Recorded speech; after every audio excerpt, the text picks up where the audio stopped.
Mon moteur dans la vie, c'est devenir. C'est devenir quelqu'un, et devenir quelqu'un, ça passe par la confusion de l'être et de l'avoir. Une sorte d'inversion de la pyramide de Maslow. C'est comme ça que un Bob Marley est devenu ce qu'il est, et ce qu'on lui reconnaît. L'impact qu'il a eu, c'est en devenant Bob Marley. Rosa Parks est devenue Rosa Parks. Aujourd'hui, ce qui me motive, moi personnellement, dans tout ce que je réalise, c'est avoir de l'impact.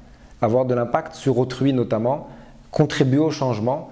Et c'est très égoïste parce qu'il y a quelqu'un qui disait qu'il n'y a pas plus égoïste, enfin meilleur égoïsme que l'altruisme. Et aujourd'hui, c'est vraiment ça, c'est le dépassement de soi pour aider autrui et avoir de l'impact. C'est ce qui me motive aujourd'hui dans tout engagement dans lequel je fais preuve ou je suis partie prenante. C'est une anecdote assez sympathique, c'est une professeure de français quand j'étais au lycée, j'étais un étudiant relativement moyen, qui m'a dit un jour, quand je lui ai dit que j'allais faire des classes prépa, elle m'a dit « tu ne peux pas réussir ». Et sur le moment, je me suis dit « qui est cette femme pour me dire que je ne pouvais pas réussir ?» Du coup, je me suis mis en tête de faire des classes prépa, je me suis même mis en tête de faire HEC, qui était à l'époque la meilleure école de commerce française. Et inconsciemment, je ne le savais pas, je voulais lui prouver qu'elle avait tort, mais j'étais en train de me prouver à moi-même que j'étais capable d'aboutir à quelque chose du moment que je me donnais les moyens d'aboutir à cette chose.